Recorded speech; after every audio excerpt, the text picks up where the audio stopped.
और अभी जो मैच अनाउंस किए गए हैं, इन मैचों के बाद जो मैच होंगे वो आज के डे के अंतिम मैच होंगे। ये आप बिल्कुल नोट कर लें। सभी टीम इंचार्ज से मेरा निवेदन है, जो ये मैच चले हुए हैं इनके बाद एक राउंड और होगा। वो हमारे बीच में टेक्निकल डायरेक्टर श्री विश्वास मौर्य जी बिल्कुल अनाउंस कर चुके हैं। जो मैच इनके बाद होने हैं वो आज के डे के अंतिम मैच होंगे।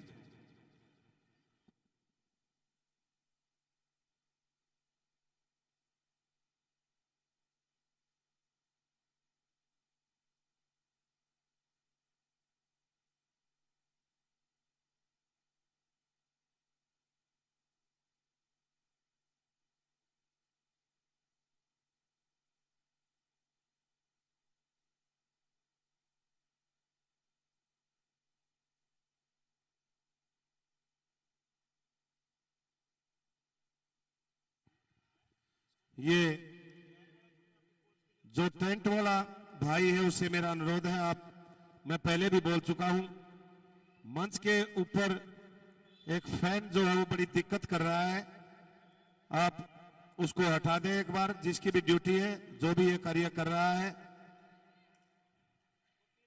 आपसे मेरा निवेदन है आप आ जाएं और ये व्यवस्था ठीक कर दें।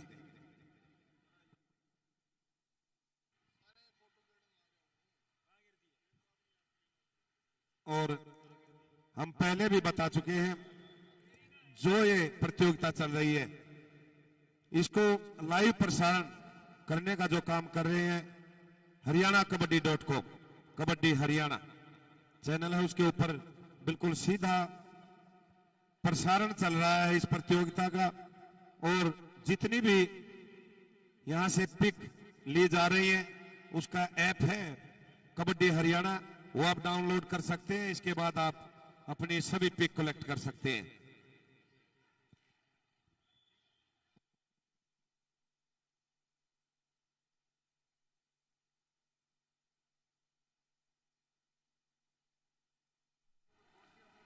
जैसे बहुत बढ़िया जानकारी आदरणीय सुरेंद्र दोहन जी, कोच स्पोर्ट डिपार्टमेंट हरियाणा के द्वारा खेल और खिलाड़ियों के बारे में दी गई, बड़े अनुभवी कोच। और ये ग्राउंड नंबर 1 पर मुकाबला चला हुआ आपके बीच में पांडेचेरी वर्सेस महाराष्ट्र प्रदेश के मध्य में चला हुआ है। महाराष्ट्र प्रदेश की और पांडेचेरी की टीम है, हमारा केंद्र शासित प्रदेश भी है पांडेचेरी। 1+2 3 पॉइंट हमारे ऑफिशियल के द्वारा। और अब महाराष्ट्र की तरफ से रेड पर होगा। बहुत ऐतिहासिक प्रदेश है, 1960 में हिंदुस्तान के मानचित्र पर आया। जनसंख्या की बात की जाए तो 11 करोड़ है, और यदि क्षेत्रफल की बात की जाए तो 3,07,000 वर्ग किलोमीटर का क्षेत्रफल महाराष्ट्र का है। जिले की बात की जाए तो 36 जिले हैं महाराष्ट्र में। और यदि विधानसभा की बात की जाए तो 288 विधानसभा की सीटें हैं।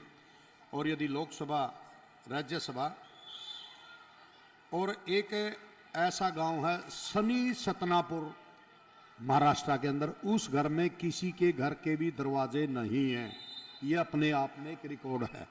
सनी सतनापुर बड़ा ऐतिहासिक प्रदेश है। छत्रपति शिवाजी रेलवे स्टेशन, अजंता की गुफाएं, अलोरा, नांदेड़ में हजूर साहिब की बात हो, महाराष्ट्र यह संतों की देन है। जनसंख्या की दृष्टि महाराष्ट्र का पुणे जिला हिंदुस्तान का सबसे बड़ा जिला है। Sunil Gavaskar, master blaster Sachin Tendulkar. एक समय था जब प्लेइंग 11 में से 6 खिलाड़ी महाराष्ट्र के होते थे, कभी कभी इस जमाने में। ये मैं क्रिकेट की बात कर रहा हूं। और 21.7% क्रिकेट के खिलाड़ी अकेले महाराष्ट्र प्रदेश ने हिंदुस्तान को देने का काम किया। चाहे अर्जुन अवार्डी खिलाड़ी अशोक शिंदे की बात है, कबड्डी खिलाड़ी काशीलिंग अटके, मोरे जीवी की बात है, नीलेश सालू की बात है, पंकज मोहिते, सिद्धार्थ देसाई, ऋषिलिंग देवीडिगा और श्रीकांत यादव, ये खिलाड़ी हिंदुस्तान को महाराष्ट्र ने देने का काम किया। अब बात करते हैं हम पांडिचेरी केंद्र शासित प्रदेश है, 1954 में हिंदुस्तान के मानचित्र पर आया। बिल्कुल छोटा सा प्रदेश कह लीजिए, हमारी 7 सिस्टर मानी गई है पूर्वांचल के अंदर हिंदुस्तान की। असम की बात, अरुणाचल प्रदेश की बात है, असम की बात है, नागालैंड, मेघालय, त्रिपुरा की बात है, उनमें से पांडिचेरी। तेलंगाना का कोई भी हो, एक बार एम्बुलेंस के पास गए। भाई तेलंगाना टीम का कोई भी खिलाड़ी है, एम्बुलेंस के पास चला जाए। भाई तेलंगाना टीम का कोई भी खिलाड़ी एम्बुलेंस के पास चला जाए। छोटा सा प्रदेश केंद्र शासित है पांडिचेरी, 4 उसके अंदर जिले हैं, 492 वर्ग किलोमीटर का क्षेत्रफल है, 12 लाख की जनसंख्या है। बिल्कुल छोटा सा केंद्र शासित प्रदेश है और 138 वर्ष तक फ्रांसीसियों का शासन रहा। फ्रांसीसी वस्तु, शिल्प और संस्कृति देखने को मिल जाती है। साहब जी, एक कॉलोनी ऐसी है मणिपुर के अंदर, वहां फ्रांसीसी सभ्यता के बगैर कोई भी मकान आप वहां पर बना नहीं सकते। बाहर से देखेंगे तो सभी मकानों का एक ही दृश्य आपको दिखाई देगा। ये केंद्र शासित प्रदेश पांडिचेरी की खासियत है। और उस प्रदेश की टीम खेल मैदान पर अपनी प्रतिभा का प्रदर्शन कर रही है और पांडिचेरी की टीम जो कोच है उन्होंने टाइम आउट लिया है। बहुत अच्छे हमारे ऑफिशियल समस्त हिंदुस्तान के कोने कोने से 69वीं राष्ट्रीय महिला सीनियर इस चैंपियनशिप में अपनी पारखी नज़र से खिलाड़ियों को न्याय दे रहे हैं। नीर अक्षय निर्णायक विवेक मंडल के सदस्य के रूप में। दूसरी साइड में तमिलनाडु वर्सेज विदर्भा के मध्य में मैच चला हुआ।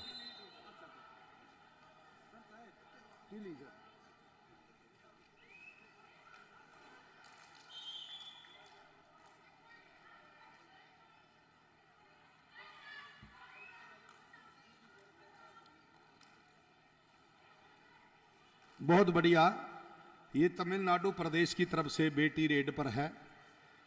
बड़ा ऐतिहासिक प्रदेश है। आज़ादी के 3 वर्ष बाद ही हिंदुस्तान के मानचित्र पर 1950 में आया। इसकी राजधानी की बात की जाए तो चेन्नई है। उस प्रदेश की टीम मैदान पर है। 7 करोड़ की जनसंख्या के लगभग 1,30,000 वर्ग किलोमीटर का क्षेत्रफल। बहुत ऐतिहासिक प्रदेश है तमिलनाडु।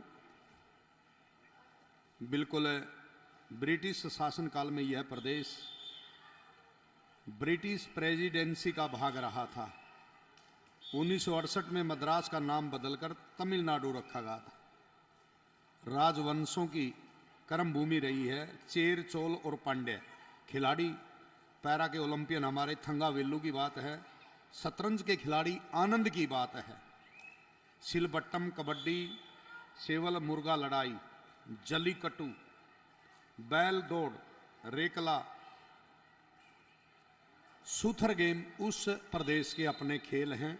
के प्रपंचन तमिलनाडु के प्रो कबड्डी के मानने जाने खिलाड़ी हैं। चंद्रन रंजीत की बात है। बहुत अच्छे खिलाड़ी तमिलनाडु ने हिंदुस्तान को देने का काम किया। विदर्भ बिल्कुल महाराष्ट्र का एक पार्ट है। उसके अंदर 11 जिले हैं। वो मान्यता है जब भी हमारी राष्ट्रीय चैंपियनशिप होती है तो उसमें भाग लेने का काम करता विदर्भ। उस अक्षेत्र की टीम तमिलनाडु के साथ अपनी प्रतिभा का लोहा मनवा रही है। इधर पांडिचेरी वर्सेस महाराष्ट्र, चारों टीमों के मध्य में बहुत बढ़िया मुकाबला चलता हुआ। बड़े बधाई के पात्र एमएच और कबड्डी एसोसिएशन हरियाणा प्रदेश के सभी पदाधिकारी और विभिन्न। बिल्कुल गुरुजी आपका तो है ही सहयोग, आशीर्वाद है।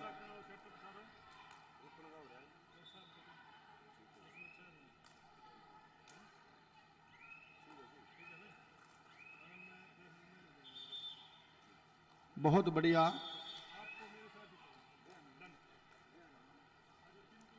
ये मैच चलते हुए शहीदी दिवस पर राजगुरु सुखदेव भगत सिंह का शहीदी दिवस समस्त भारतवर्ष के अंदर बड़े बड़े दंगल, बड़े बड़े कुश्ती की प्रतियोगिता शहीदी दिवस पर लोग करवाने का काम करते हैं। इसी कड़ी में amateur kabaddi federation of India के द्वारा एमेच्योर कबड्डी एसोसिएशन हरियाणा के द्वारा आयोजित बहुत बड़ी ये राष्ट्रीय 69वीं हमारी चैंपियनशिप सीनियर महिला प्रतियोगिता, हिंदुस्तान की तीनों टीम कोच सेलेक्टर हमारी doctor Sunil Dabas ji, Dronacharya awardee, Padmashri, Limca book of records में नाम दर्ज, बिल्कुल अपनी पारखी नज़र से अपनी लेखनी से हर एक खिलाड़ी की परफॉर्मेंस लिख रही है। साथ में सहयोग साथ है नीता दड़बे जी, अर्जुन अवार्डी हमारे हिंदुस्तान की खिलाड़ी रही हैं कोच, और अभिलाषा महापात्रे जी, तीनों बिल्कुल अपनी लेखनी से बहुत कुछ लिख रही है। और ये कहते हैं नहीं मैं नहीं मेरी कलम बोलती है।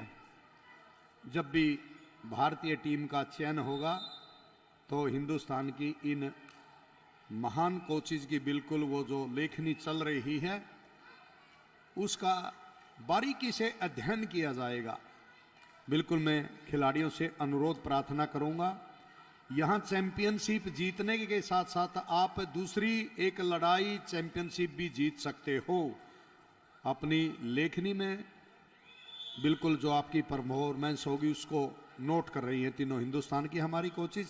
मैं धन्यवाद करता हूं डॉक्टर सुनील डबास जी, आदरणीय नीता दड़बे जी, अर्जुन अवार्डी हमारी कोच, आदरणीय अभिलाषा महात्रे जी।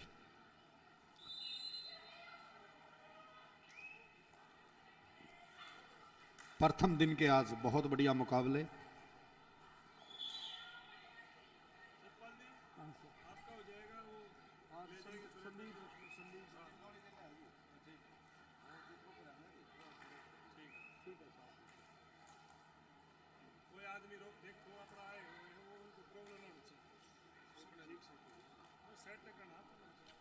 प्लेटफॉर्म दिया है कुलदीप जी दलाल, महासचिव एमेच्योर कबड्डी एसोसिएशन हरियाणा। और जो ये बहुत बड़ा प्लेटफॉर्म आप देख रहे हैं, एक कृत्रिम रूप से खेल स्टेडियम का निर्माण किया है हमारे जो चेयरमैन आदरणीय professor Bir Singh ji, chairman Shri Krishna groups of institution, और आदरणीय Shri Karamvir ji Yadav, CEO Shri Krishna groups of institution, और इनके सभी कर्मठ मेहनती लगनशील पदाधिकारी 24 वर्षों से लगातार क्षेत्र में बहुत अच्छी अपनी सेवाएं शिक्षा, संस्कार और सफलता के मूल मंत्र के साथ बच्चों को दे रहा है। मैं सैल्यूट करता हूं आदरणीय प्रोफेसर बीर सिंह जी चेयरमैन साहब, और आदरणीय उनके सपुत्र आदरणीय Karamvir ji Yadav, CEO Shri Krishna groups of institution Mahendragarh, Ahirwal का हमारा जिसको लंदन कहा गया है, रेवाड़ी की बात है, महेंद्रगढ़ की बात है, राव तुलाराम की यह पावन धरा, आज़ादी की लड़ाई में जिन्होंने अपनी जान की परवाह न करते हुए बिल्कुल 23 सितंबर 1863 को हमारे मध्य में से चला गया वो महान योद्धा, लेकिन आज उनको उसके कहते ने धरती को तो बांट दिया, आकाश कभी नहीं बट पाएगा, और बांट दिया भूगोल को लोगों, इतिहास कभी नहीं बट पाएगा। इतिहास को दोहराया जा सकता है, मिटाया नहीं जा सकता। बिल्कुल उस महान योद्धा ने 37 साल की उम्र में चढ़ते हुए बिल्कुल हिंदुस्तान को आज़ादी कराने के लिए जो 1857 की क्रांति हुई थी हरियाणा में, अपनी अहम भूमिका निभाने का काम किया। ये वो क्षेत्र है महेंद्रगढ़ रेवाड़ी, सबसे ज़्यादा चाहे भिवानी आई उसमें क्षेत्र, सेना के बहुत कर्मचारी अधिकारी देने का काम किया, और आज शिक्षा का हब बनता जा रहा है। जिला महेंद्रगढ़ की बात है, रेवाड़ी की बात है, बहुत ऐतिहासिक जिला महेंद्रगढ़।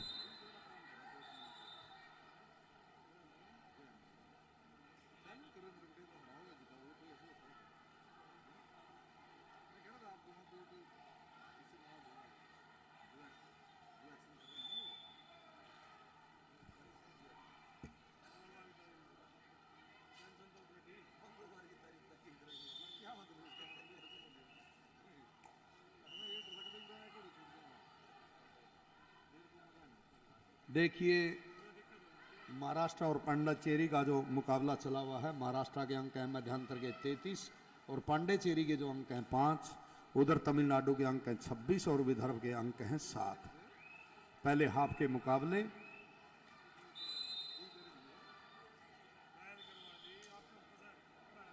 और ये मध्यांतर है में स्कोर 27 और 7 यानी कि तमिलनाडु प्रदेश के पक्ष में। इधर महाराष्ट्र और पांडिचेरी का मुकाबला चलता हुआ महाराष्ट्र के पक्ष में।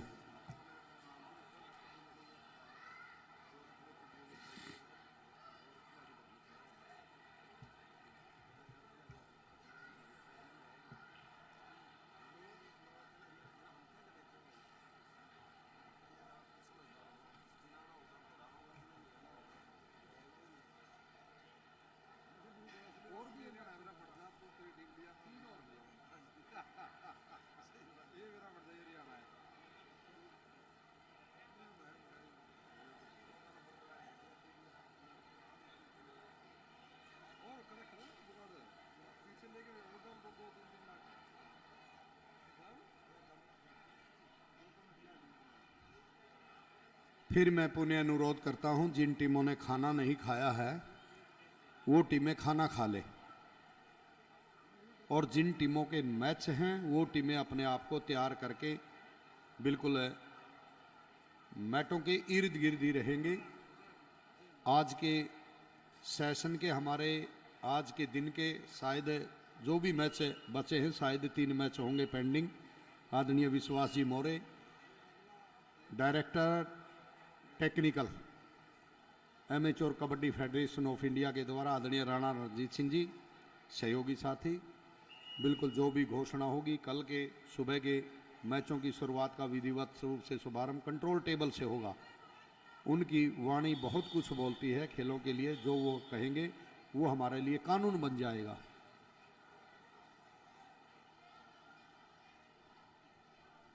सर मॉर्निंग शेड्यूल बता दीजिए, कितने बजे स्टार्ट होगा?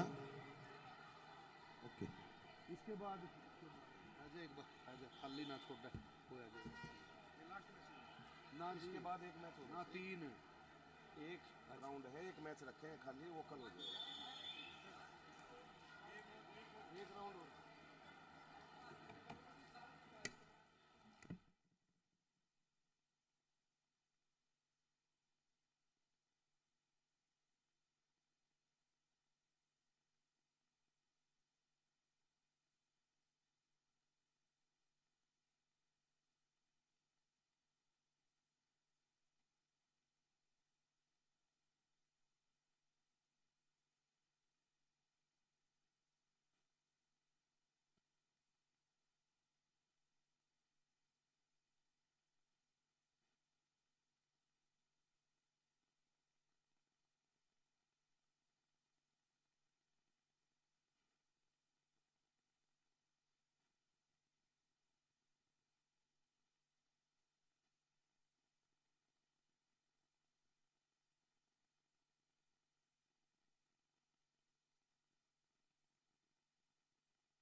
और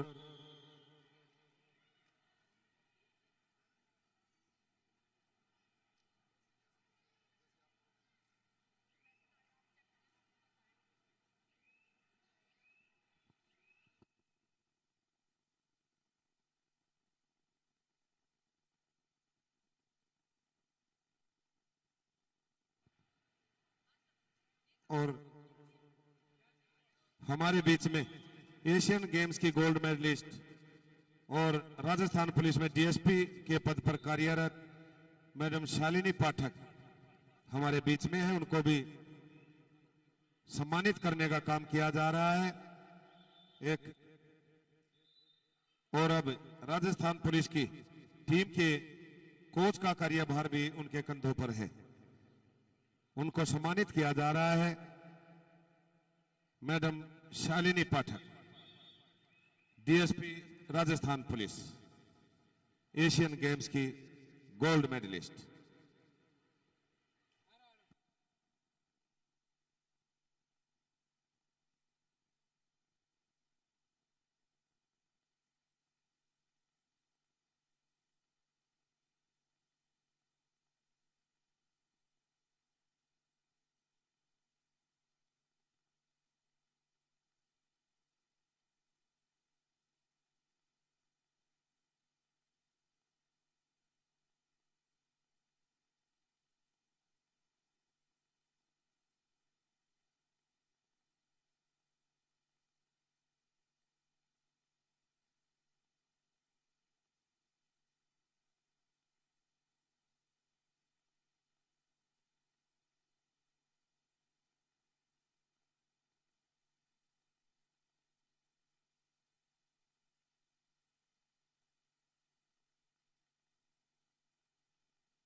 हमारी डॉक्टर्स टीम से मेरा अनुरोध है, खिलाड़ी को इंजरी आई है, आप एक बार देख लीजिए।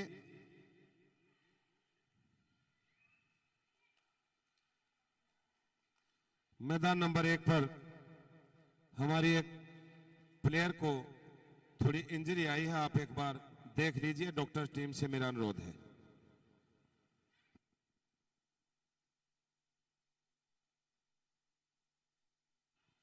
और जो ये मैच चल रहे हैं, इनके बाद एक राउंड के मैच और होंगे, यानी कि दोनों मैदानों पर साथ साथ मैच चलेंगे। वो मैच आज के शेड्यूल के अंतिम मैच होंगे। और कल मॉर्निंग सेशन बिल्कुल ठीक 8 बजे शुरू हो जाएगा। उसके बाद लंच ब्रेक होगा और उसके बाद इवनिंग सेशन। इस प्रकार से हमारा कल का कार्यक्रम रहेगा। आज के शेड्यूल के ये जो मैच चल रहे हैं, इन मैचों के बाद एक एक मैच दोनों मैदानों पर और खेले जाएंगे।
मैदान नंबर 1 पर महाराष्ट्र वर्सेज पांडिचेरी के बीच में मैच बिल्कुल एक तरफा बढ़त के साथ महाराष्ट्र टीम आगे बढ़ रही है।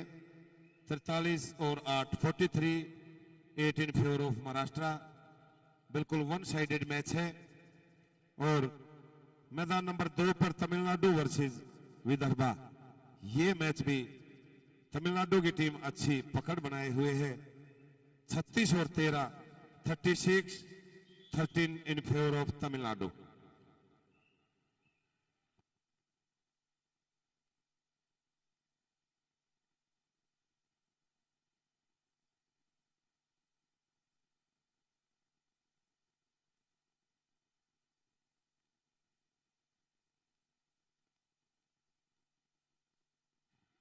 मैदान नंबर 1 पर मैच समाप्त हो चुका है। महाराष्ट्र और पांडिचेरी के बीच में जो मैच चला हुआ था, अगली दोनों टीमें मैदान पर आ जाए।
चारों टीमें बिल्कुल अपने आप को तैयार रखें। मैदान नंबर 2 पर भी जो मैच चला हुआ है तमिलनाडु वर्सेज विदर्भा, ये मैच भी समाप्ति की ओर है। और आप सभी ये नोट कर लें, भारतवर्ष की बेहतरीन से बेहतरीन टीम, बेहतरीन से बेहतरीन खिलाड़ी आपको इस मैदान पर खेलता नजर आएगा। जो अपने प्रदेश का नाम रोशन करते हैं और साथ साथ अपने देश का नाम रोशन करते हैं। विदेशों की धरती पर जाकर के हर वो खिलाड़ी अपने अपने विभाग से, अपनी अपनी स्टेट से खेल करके यहां जाएगा।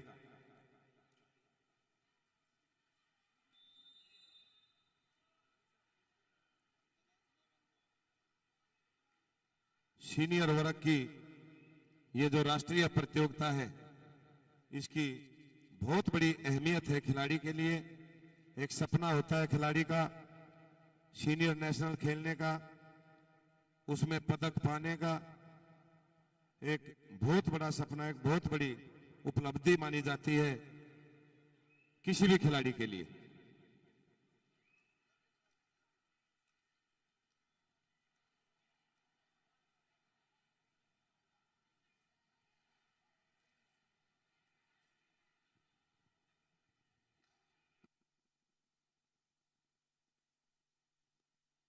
और जैसा मैं पहले भी बता चुका हूं, इस प्रतियोगिता की जितनी भी हमारी जो पिक ली गई है,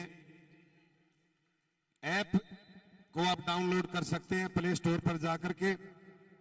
कबड्डी हरियाणा के नाम से ऐप है, उसके ऊपर आप सभी खिलाड़ियों की जो पिक है वो आप कलेक्ट कर सकते हैं। और इसका लाइव प्रसारण भी कबड्डी हरियाणा चैनल है, उसके ऊपर आप जाकर के अपने सगे संबंधियों को बता सकते हैं कि इस चैनल से आप इस प्रतियोगिता का सीधा प्रसारण देख सकते हैं।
All.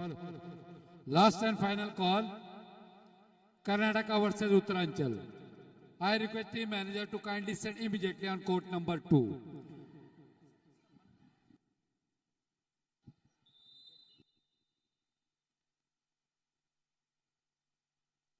Last and final call, Bihar versus Chandigarh.